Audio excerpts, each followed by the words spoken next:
Every club. Every day. The Global Sports Podcast Network.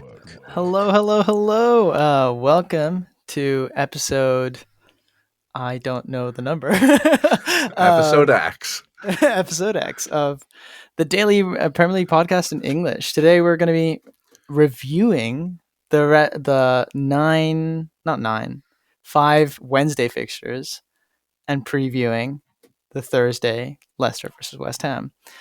How are you, Jules?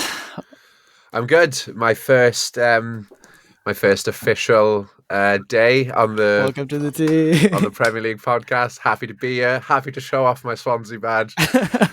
we gotta have to do like the introduction karaoke song like footballers do. I mean, I'm Welsh, so we can sing. I'm not afraid of that. But yeah, I'm very happy to be here, and let's get stuck into some Premier League action. Yeah, I think we'll start with the highlight fixture of the day, Tottenham versus City. What do we think about this game? Was it a nervy encounter? How did it look? Yeah, so I thought in the first half, City looked comfortable, as we've seen many times this season. They asserted dominance and looked like the City of old at times.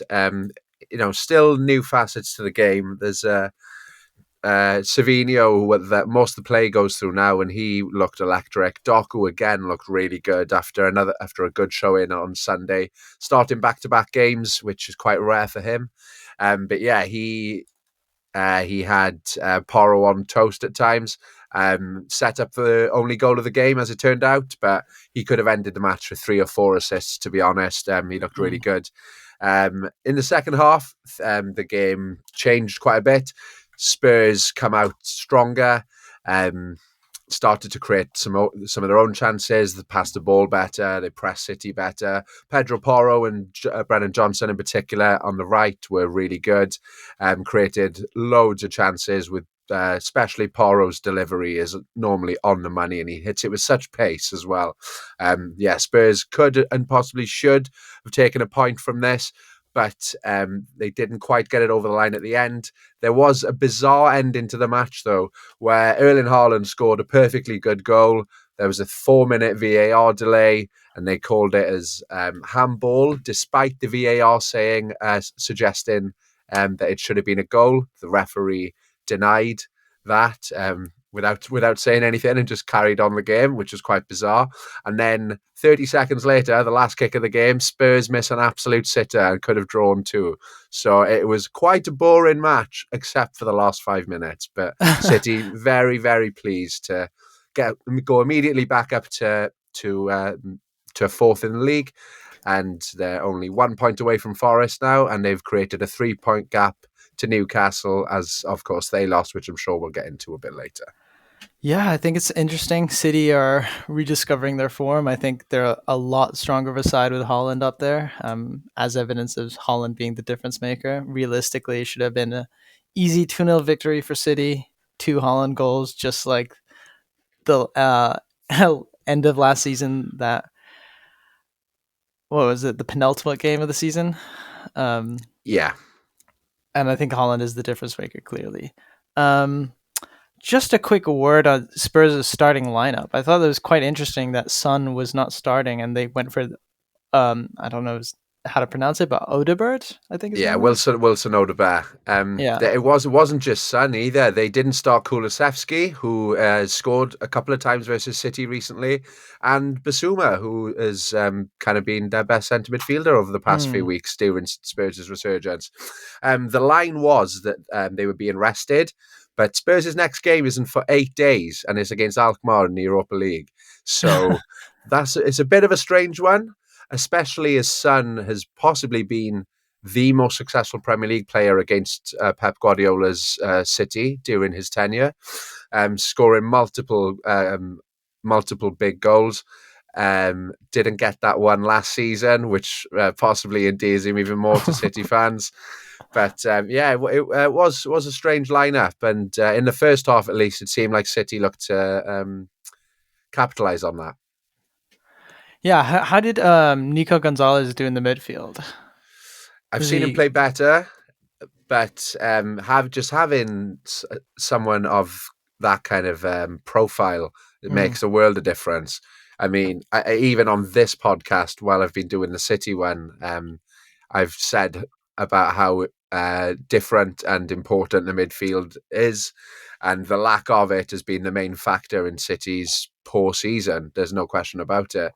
Not only losing the world's best player, but having no one to replace him with, or replacing it with an aging Kovacic, who is a forward-thinking player, really, at the base of the diamond in midfield. So yeah, Nico has had a decent start, a lot to improve on as well. He's tidy in possession. Maybe his movement could be a little bit better, but he's strong in the tackle and he reads the game well. Wouldn't say anything like he ran the game today, but he did what he needed to do. All right, let's move over to the game that I put so much of my attention to, which is the Man United Ipswich game, which every United game this season has very much followed the same pattern of they come towards us, maybe score a goal, really attack us for a long time, and then we try and get into the game. And another classic example of a silly error at the back. I don't know if you've seen the goals at all, but the first goal is comically bad. I'm doing something else, setting up something, and then I watch over to the screen. Like a lofted through ball from Ipswich comes in. No chance of the Ipswich player, Philogene, behind Dorgu getting to it. Onana rushes out. Dorgu passes it beyond Onana, and Philogene has an open net. Not even an open net, but he's like walking it in, like looking around and thinking about how much space he has. Could he have done the thing where you get on the floor and roll it in? Yeah, no, 1,000% he could have done that. Yeah.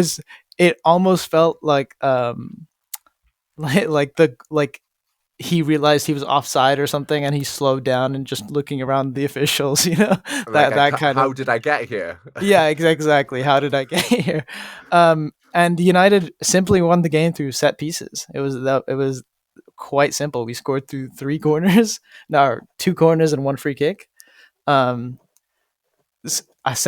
take the win, and we'll take the fact that we've been horrific on set pieces. So getting something is better than nothing. But it really does feel like we're snaking by. And then 2-1 up, Dorgu, who made the error earlier, did have an okay game up to that point, aside from the big error. Then lunges in on Hutchinson. Stud showing. Always going to be Hutchinson kind of like leans in and sticks a leg out. But football is a game of split second decisions, and that was yet another one that went away from United. Oh, so did he get sent off? Sorry. Yeah, fully sent off. Yeah. I think like 41st minute, 42nd minute, something like that. He's had a tough start to life at United, isn't he? The second Ipswich goal, they cross the ball in. Delap is running in, completely misses the ball, and it just floats into the bottom corner. What a dummy. Yeah. A dummy, but like the real dummy is the United backline. And then Harry Maguire magisterially rises at right at the start of the second half. So it was very much a needs must performance, which you're happy to see from a United perspective. But it almost feels like we play better with 10 men than we do with 11. So, what do you think the reason for that is? Or is it a case of just going more gung-ho towards the end of the match because you have to? I think that's definitely part of it is when we're losing, it's at least a little easier to go gung-ho because you're not risking anything. You can lose. But I think frankly, I just don't think we have the players to fit Amram's system. And we talk about confidence so much. And I think you can see every time that United concede, you can see like the shell shock on the players. When I think of like, I think it was 2 years ago, Real Madrid went to Liverpool and went down 2-0 to like a Darwin Núñez a double, or I don't remember who they scored, but early 2-0 down, and you can see how the Real Madrid players reacted was they went around to each other, Benzema being the focal point, saying, "We got this. We have the mentality. We'll push." And then they smashed them 5-2. Obviously, I'm not expecting United to go smash a team 5-2 after going 2-0 down, but I am expecting some more of that mentality. And I think you see it from a few players. I would say De Ligt mainly, namely, would be one of my focal points because every time you concede, you can see the anger and you don't see the loss of the head. Whereas a lot of the other players, you do see the head loss, and it's quite troubling from a United perspective because I had a friend text me this that this season it doesn't feel like we're allowed to win. like celebrating something like this like feels like unnatural almost. Embarrassing. Yeah, embarrassing. Yeah. Oh yeah, I think the main problem with, well, one of many, right? But the main thing is, yeah, that Amorim is reluctant to change, as most top managers are. It's my it's my system. This is how we play. This is how we're going to evolve.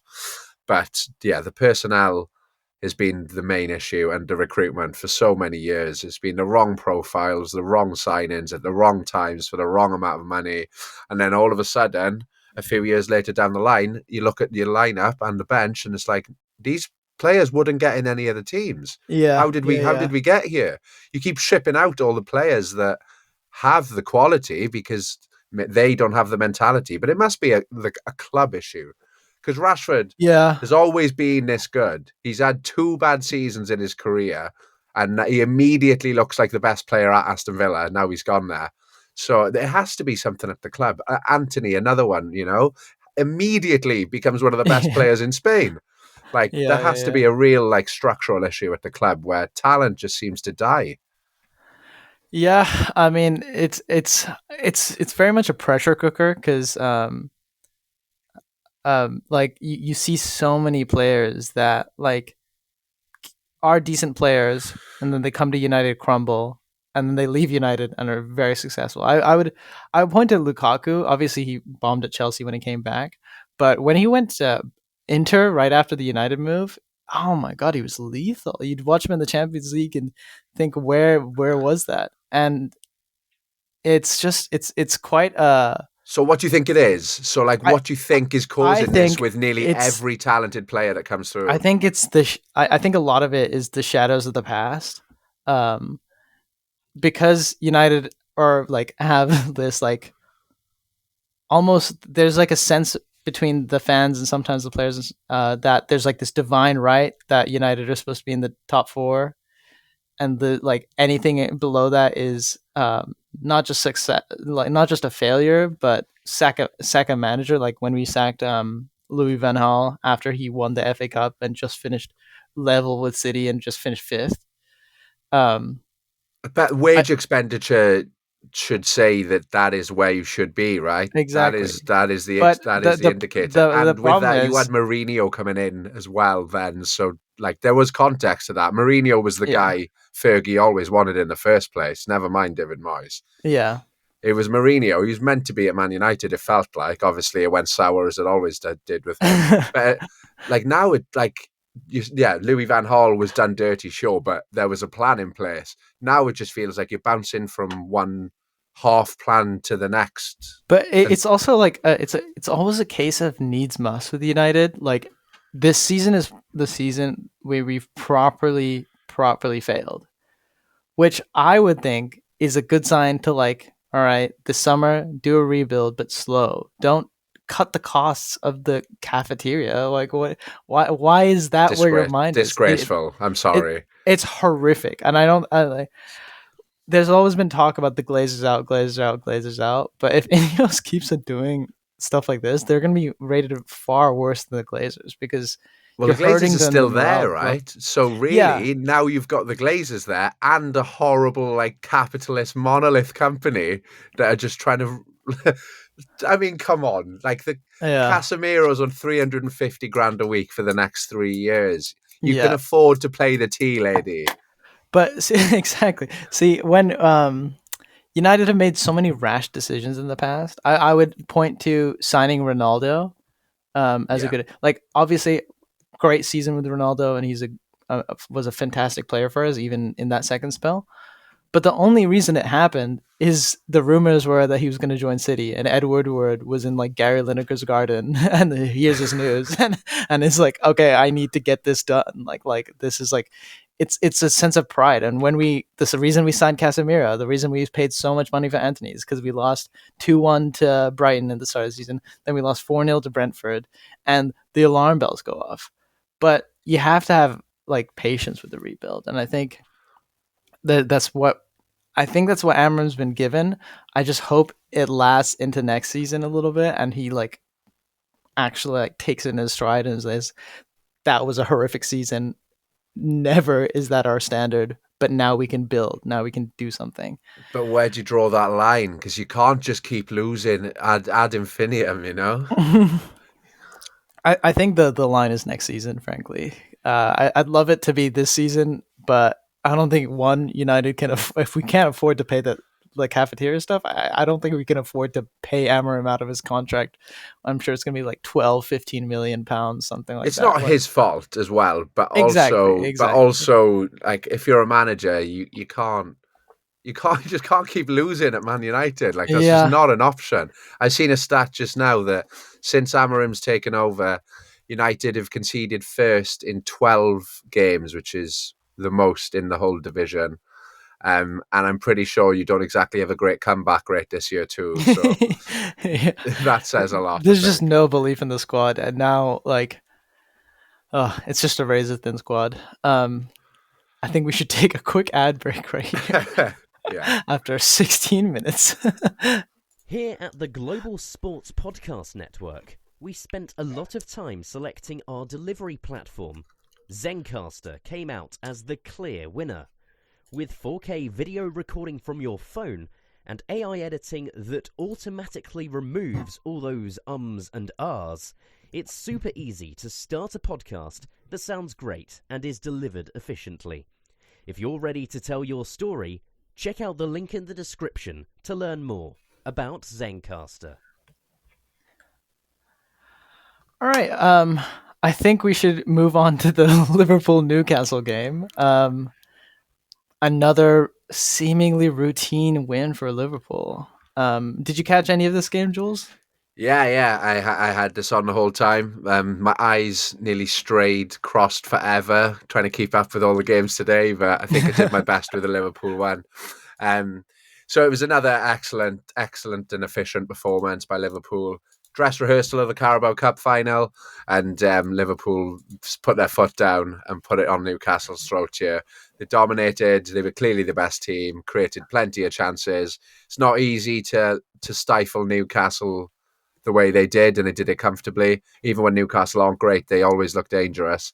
Obviously, they had no Isak today, which makes a huge difference. Callum Wilson fluffed a couple of chances, but it wasn't too much he could do, really. But they all look so fluid at Liverpool, so comfortable, happy, and of course they would be with the world's best player up front as well. Salah was playing with a smile, trying to Trivela everything, trying to Trivela shots, passes, crosses, and it nearly always worked as well. He didn't get his goal today, but he set up yet another one, which was Alexis McAllister's goal. Dominic Szoboszlai scored in back-to-back games after getting a goal and assist against City on Sunday. But just back on Salah, that takes his Premier League assist tally to 16 and direct goal contributions in the Premier League this year to 41. Isn't it 17? I believe it's because if he got an assist today, I'm pretty sure it's 17 because he was on 25 and 16. Okay, then there we are. Now he's got 42 goal contributions. I saw a stat off of Opta saying that KDB obviously had a season where he got 20 assists, but KDB took corners, and so this is the most open play assists outside of the Thierry Henry record in the Premier League. That was 20 as well in 03 or 04, wasn't it? And so Yeah, you're right. You're right. My bad. It's 17. So I'll revise what I'm saying. It's 40, even 40, more impressive. 42 goal contributions so far. He's only 2 away from the 38-game season record, which was the Henry season we were on about, where he got 24 goals, and Haaland's first season in the Prem, where he got 36 goals and 8 assists. Shearer and Andy Cole hold the best record in total, which was when it was 42-game season, and that's with 47. So Salah only needs 6 more goal contributions in his last, is it 10 games? 10 games left. It's a no-brainer. He's going to break that. He could break the all-time assist record. He could even break the all-time goal record if he kicks off a bit there as well. We've never seen anything like this. I mean, I am old enough, unfortunately, to remember the Henry season very well, and this feels like that. It feels like Ronaldo in 08-09, Henry 03-04. We're watching the world's best player in the Premier League, which doesn't happen often anymore. Mm-hmm. You're seeing the peak of his powers, and I think what's so interesting about Salah is he's not like there was always this comparison Salah versus Hazard, and Hazard in a lot of ways dribbles so much nicer than Salah. Like optically, you're just like, wow, he passed that person. He has so many of these solo goals, but Salah doesn't even. It's not even pretty. He just gets the job done game after game after game, and it's so brutally efficient that you have to. In my opinion, I think this season has solidified Salah into the Premier League 11 of all time. I think he beats. I think he's in that Henry Shearer category, and just ahead of Ronaldo, because we see Ronaldo obviously did fantastic things at Real Madrid, and he had a great season at United. But Salah's season right now is better. Is better by almost every metric, and it's so consistent. And the fact that he's like, what is he, 31, 32? 32, I think. 32. The fact that he's 30 plus, and this is the efficacy we're getting from him, and it's unreal. It's a testament to how well he's looked after himself to be peaking at this age as well. That's not a coincidence that he's getting better, because his understanding of the game is better. Like you say, he's brutally efficient. There's no wasted movements, which means he can go for 95 minutes twice a week. And he is someone that gets a lot of late goals as well, because he's always in the game right until the end, like hungry as any top forward should be to add more stats. I don't think it gets much better. And I'd even say, yes, I agree with your aesthetics point, but it's more than efficiency, because his first touch is gorgeous, right? Sublime. It doesn't matter where he gets it. Like, he can control it with his left foot, even if it's like behind him, on the wrong side. It's absolutely unbelievable. And his passing this year, I know a lot of people have picked up on it, but he's been this good at passing for ages. Just no one finished the chances before. His expected assist is only 7 this year, but that's about the same as it has been most years he's been at Liverpool. It's just a lot of the chances have gone in this time. But he can hit. His vision and his execution is right up there with the very best, and that's probably the third best part of his game. And I think so maybe one of the quote unquote downfalls with Salah has been he fall away later into the season, and Mane would pick up the slack, and other players would pick up the slack, but he would have insane stats up to February, March. Obviously you have AFCON some years and he comes back and he's not the same player. This season, it's like he gets better after every game, and it gets more and more impressive after every game. And I've never seen him this happy, and I think that's why he's so dangerous. Yeah. He's just, and the fact that we've had this contract talk the entire season, and yes, people have talked about it, but it has not affected the team whatsoever, at all. Especially their three best players. The three main players. And normally it could completely capitulates on, when you have such vital figures like this. I mean, when Chelsea in similar scenarios, the manager normally ends up getting sacked. This isn't normal, but I think this Liverpool team isn't normal. I think they've got beautiful balance in the team where they're all collectively sound but individually better than their opposition as well. And then, yeah, like I say, if you have the Egyptian king up front, you can win anything. Yeah, I could talk about Salah for millennia. He's in that class now. We're going to take a quick ad break, briefly cover the other two games of the Wednesday, and preview Leicester West Ham. Your body is unique. And Global Sports Podcast Network has partnered with Bioniq, the world's most personalised supplements. Bioniq provide 100% tailor-made supplements designed to deliver precisely what your body needs at exactly the right level to optimise your health. No guessing. So click the link in the show notes. Use the code GSPN2025 for 40% off your first month's subscription. Bioniq. Don't settle for off-the-shelf solutions made for just anybody. Get what's right for you right now. Okay. Brentford versus Everton. Quick touch on it. What are your highlights of the game? I have no idea as I did not watch it. But it's 1-1. I can't even remember who scored for Brentford. I remember we said that O'Brien scored for Everton, didn't we? And good to see that he's getting a start. Bargain buy from Lyon. Didn't quite make it in the team under Sean Dyche, but the David Moyes train keeps rolling on. Brentford have got one of the best home forms in the whole division this year as well. Everton should have beaten United on the weekend too, in which case they won that game as well, they'd be top of the form table in the entire division. So, I haven't got enough good things to say about both David Moyes as a man and a manager and Everton Football Club, because they've had some hard times, the Evertonians, over the past 10, 20, even 30 years, right? And they're now watching arguably the best Liverpool team of an era too.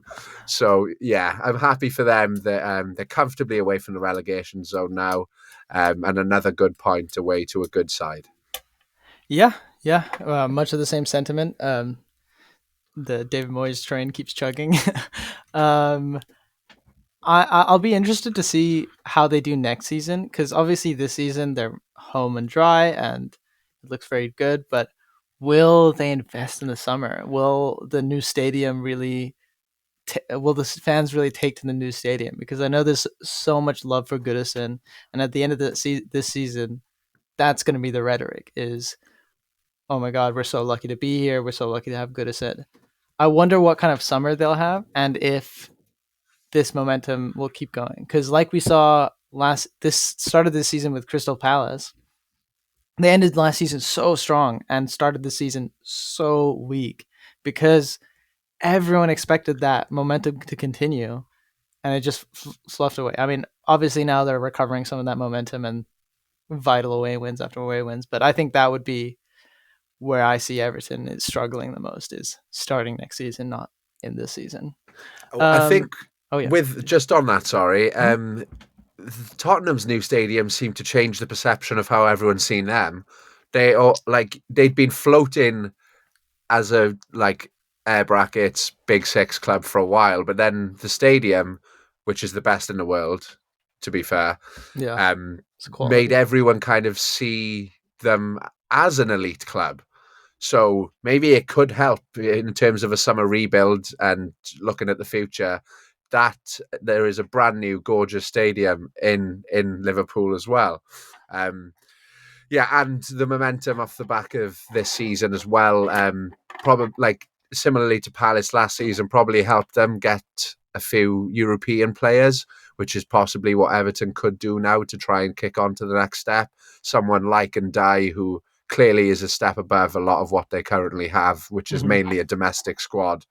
But I think under David Moyes, he tends to get it right if he's given opportunities, and we've seen what he can do with the opportunity at Everton as well. If you give him the keys, he can build you a team that can challenge up the league for sure. All right, we're going to quickly touch on Forest Arsenal. I know neither of us really watched this game, and given that it's a 0-0 game, it's kind of hard to look at moments to point to. Is there anything we can think of to add to this game that isn't in the description of it? Yeah, sure. So the game, from what I've seen, went how you'd expect. Forest being very resilient, Arsenal struggling to break down one of the league's best low blocks this season. 65% possession for the Gunners, but without Saka, without Havertz, Odegaard hasn't quite stepped up this season as you'd like him to. They found it really difficult to create opportunities and score them, and even worse, when it looked like Jesus was about to become that guy that we all thought he could be, he gets injured for the rest of the season too. So they have had it tough having your most creative players injured, but title-winning teams find a way, and I think yet again they've proven that they're just not quite there. I think they're good enough to do it if all the pieces line up. But if the pieces don't line up, you've got to find your own solutions. And they could have even lost this game. I watched the end of it, and Forest seemed to go, right, we've got them where we want them. The last 5 minutes, we're going to go for them. And they could have scored 2 or 3. So another good result for Forest after their form has dropped. They've conceded more and lost more over the last month or so than they have done most of the season. So really good point and draw and clean sheet for Forest. Keeps them in third, as I said earlier, 1 point ahead of City.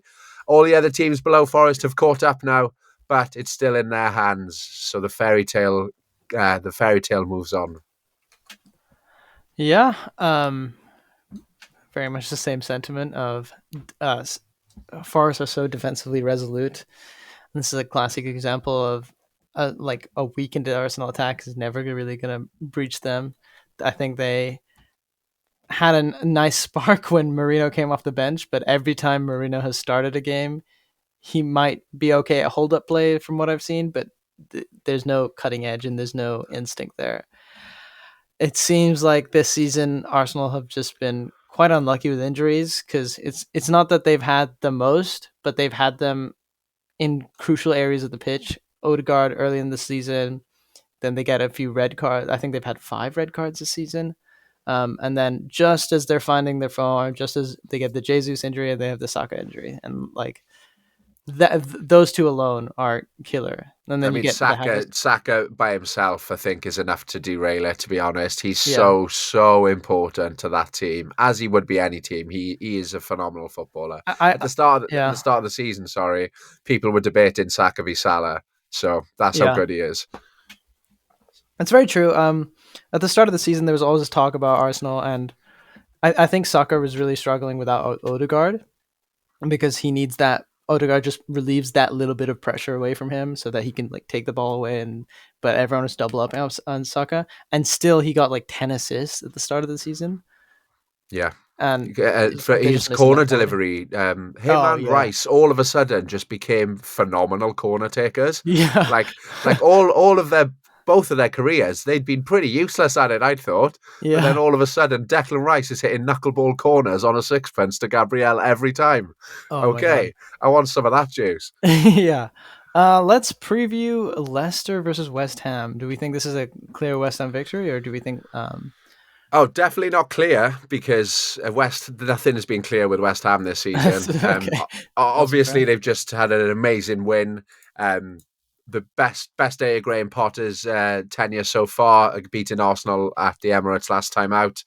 And it just shows the strength of the Premier League, right? You go through West Ham's like team and there's ballers there, like Kudus, Bowen, Paqueta, really good footballers. Souček is solid too, good for a goal, good leader as well. And they added some European quality, Edson Alvarez, Guido Rodriguez. So, yeah, you'd think they were going to do better. At the start of the season on the Daily City podcast, 3 of us predicted West Ham to be near the European places. So we've all got egg in our face there. But after a pretty tricky start, they could use that big win to garner some momentum for the end of the season. They're not going to go down, but they might well be kind of worst of the rest. For Leicester, it is now or never, really. We're getting to the point where Wolves are starting to pull away. Mateus Cunha's back and fully firing, and Leicester don't have that type of quality. It's as simple as that. Mm-hmm. They've been unlucky at times, but also they've been really poor at times. So Leicester are going to need to be absolutely on it. I don't think it'll be an easy West Ham win, but I do think they'll have enough to get the job done, yeah. Yeah, I'd be very surprised if West Ham didn't win this. Obviously, they had a good result, and usually off the back of that, there should be some sort of momentum coming from it. But definitely more from the case of Leicester's perspective, I don't see the strength in them, because even when they were playing United, they were better than us and probably deserved the FA Cup fourth round victory. But that's not saying much in this season. But it definitely felt like they're a team of moments. I feel like the bottom three is very solidified. Ipswich haven't gotten a win in 2025 yet, and we're end of February now. They've had so many nearly moments of an Yeah. A. And like Luton last year, you just think at the time, oh, that's going to come back and haunt you, man. The Southampton loss was killer. Like, that is 3 points that you need. You absolutely need. And the fact that they didn't get it is just it's harrowing. But yeah, I just don't see it going any other way. They haven't got enough goals. They haven't got enough goals.